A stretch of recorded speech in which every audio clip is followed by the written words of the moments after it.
restrain their emotions at the same time and expect them to grow and be this person with feelings or this person that accepts feelings or accepts empowerment.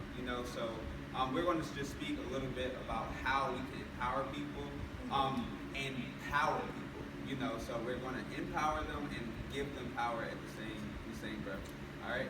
So before you can empower anyone, you have to know what it means. And I think you do. You have a really good point by saying a lot of people don't know how to empower each other or themselves because they don't know what it means.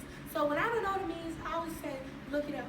So empowerment means the authority or power given to someone to do something, the process of becoming stronger and more confident, especially in controlling one's life and claiming one's rights. So, in simplest forms, what empowers you? What makes you feel stronger?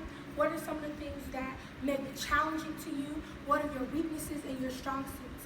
You can't empower other people or yourself if you don't know what they're dealing with, correct? So if I'm talking to a group of ladies, let's say we're having a little women's session, and I'm coming to empower you, I'm not going to come and talk about things that young men are dealing with. Why? Because that's not your struggle. That's not our struggle.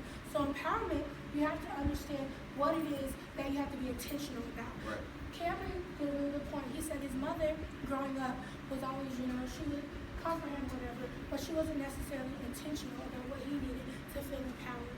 So today we're going to talk about what it means to be intentional when it comes with empowerment. Right.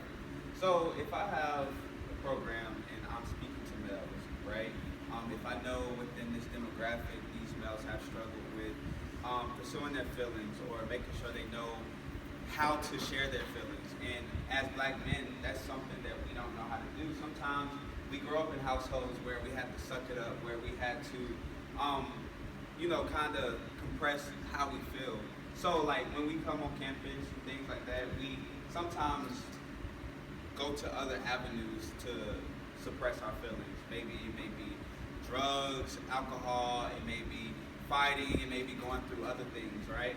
So as a male, in empowering other males, I have to know exactly what the male needs, right? Like she said, if she's speaking to women and she's talking about all the things that males go through, y'all aren't going to really, connect to that.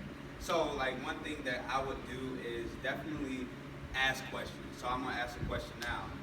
Sometimes when y'all on campus, do y'all feel empowered? And like, just be honest with me, and I want open dialogue, talk back to me.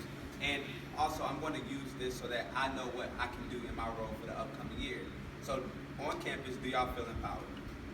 And give me an example of why or why not you don't feel empowered. I see you shaking your head no. So you don't feel empowered like much? Oh, I thought you were shaking your head no, my bad. Yeah, she is. So do you feel empowered on campus? Like speak back. They're like when you go to certain programming, right. Have you ever? Okay, let's give you more direct questions. Has there ever been any programming on campus where you left and you were like, yeah, sis, I could do that, or we can be better after this? Have you ever experienced something like that? Yeah. What was that program? Inside of like with the gospel choir and stuff. Okay. Yeah. We're able to sit and talk about each other, we can be able to cry, we're like, together, we do all together, we get it out. Because honestly, we don't know, like, what's the one that's going through, you think, like, you got the real bad, and somebody else might not, but it's like, sometimes y'all might have the same thing. Right. Y'all can get together as one and just empower each other, but, go through our thing.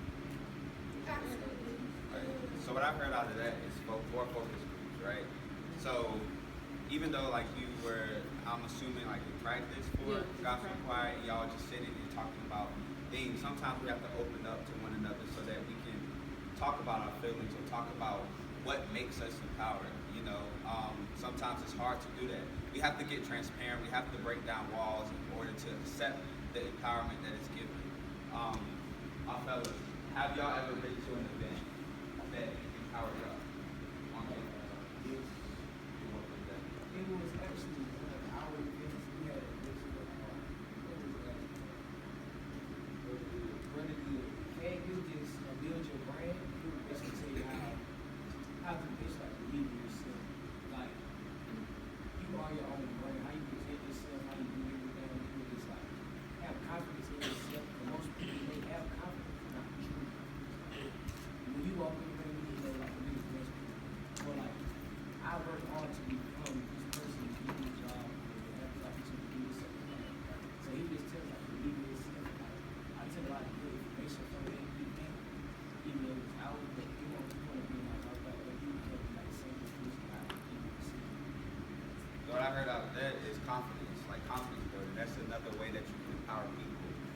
sometimes it's hard, like I said, to receive that empowerment.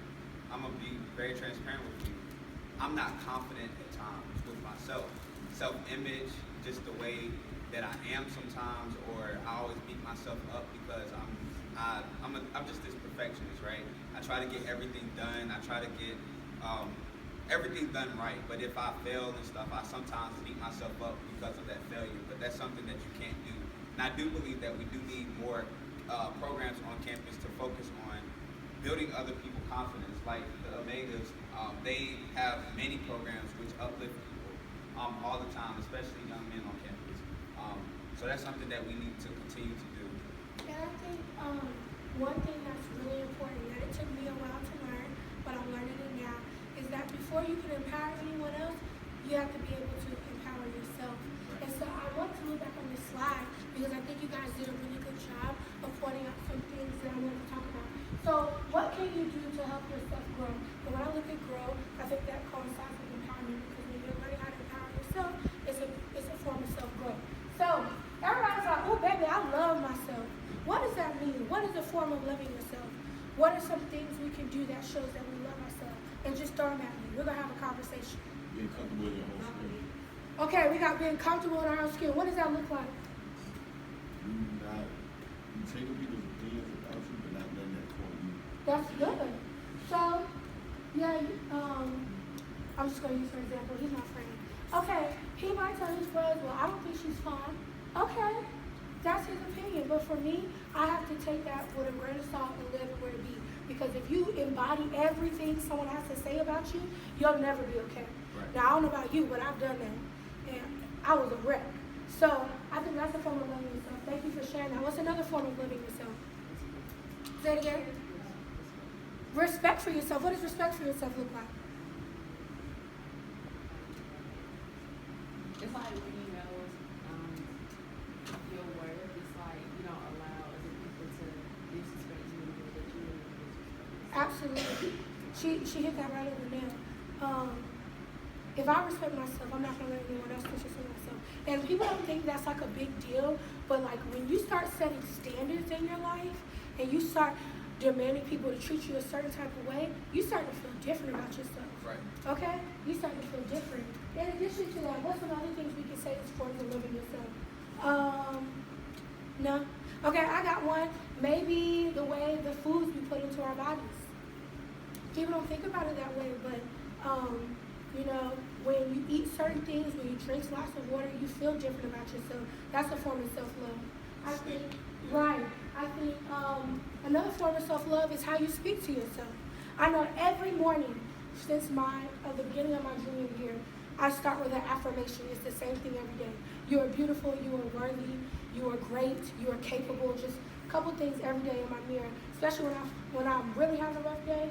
Girl, you look fine even when your eyebrows aren't done. You know what I mean? Because you have to speak it into existence. So loving yourself goes beyond, you know, oh, I just love myself. No, sis, you got to push through. And brothers, it's not just us. Now, I don't know if y'all going to wake up every morning with, bro, I look good. But I challenge you to do that because it makes a difference. All right, let's keep moving. Forgive, being able to forgive. Why do you think that's important to empowerment? Because if you forgive, that's weight lifted off your shoulders. Absolutely. I don't know if y'all ever had a grudge in your life before, or you've ever been mad for real, and you so mad you start shaking. Has that ever been a thing? Mm-hmm. I don't know if you've ever been so mad to where it just consumes your every thought. You can't do nothing else. That feeling right there is the same feeling that will consume you if you don't learn how to forgive. I think that's one of the most important things when it comes to empowerment. Because people are always going to do you wrong. It's human. That's what we do. And so we have to learn how to forgive, not for them, but for our own self. And just to speak on that forgiveness, we always talk about forgiving others, but we must also be accountable of ourselves and forgive ourselves sometimes. You know, that's something that I learned this year. Forgive myself. You know, like, yeah, other people have hurt me in the past. Other people have threw stones at me. However, what stones have I thrown at myself? Absolutely. You know, like, what things have I put myself down for? You know, and I had to sit there and actually forgive myself. I was like, you know, I kind of broke down because I'm like, I have I'm always blaming somebody else, but I never look at what's inside of me, you know. So in order to forgive somebody, you have to you must know how to forgive yourself, you know, and that's the best feeling ever. Like you'll start feeling free.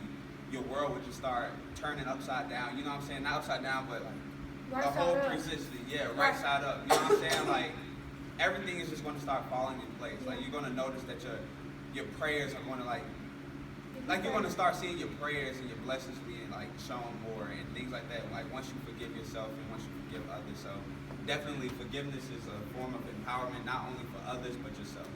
Okay, let's keep going. Stay your ground and don't be afraid to be yourself. That's kind of self-explanatory, but who can give me an example of what that looks like? Or what does it mean to stay your ground in your life? Like having your own belief style, like not following. That is a wonderful example. Yeah. Okay, I'm sorry.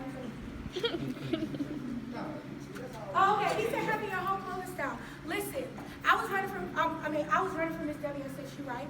And I had on wedges, okay?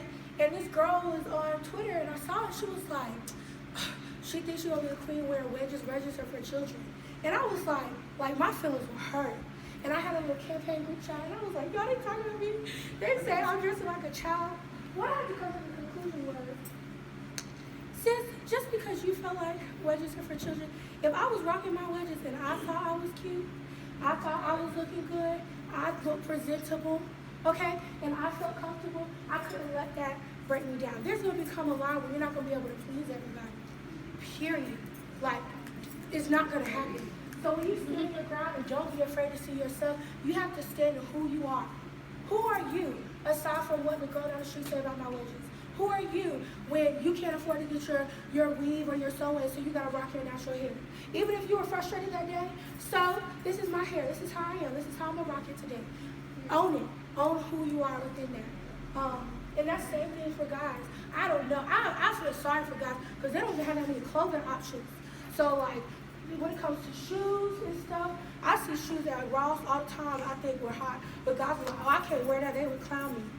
I feel sorry because I love Ross shoes and I rock them all the time. Period. Right.